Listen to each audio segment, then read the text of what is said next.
tanong ko yun eh. Walang makasagot sa akin eh. Asa ng Diyos nung hindi pa nililikha langit at lupa? Yung tanong na yan, matagal ko nang tinanong yan. Asa ng Diyos nung hindi pa nililikha ang langit at lupa? Basahin natin ang 8:22 ng Kawikaan.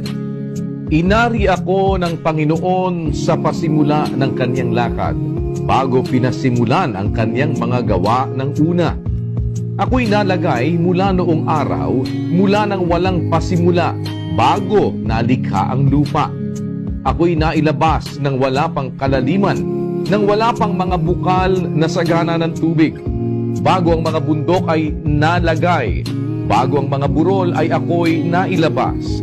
Samantalang hindi pa niya nililikha ang lupa, ni ang mga parang man, ni ang pasimula man ng alabok ng sanglibutan. Nang kanyang itatag ang langit, nandoon ako. Nang siya'y maglagay ng balantok sa balat ng kalaliman, nang kanyang pagtibayin ang langit sa itaas, nang maging matibay ang mga bukal ng kalaliman. Nang bigyan niya ang dagat ng kanyang hangganan, upang huwag salangsangin ng tubig ang kanyang utos, nang kanyang iayos ang mga patibayan ng lupa.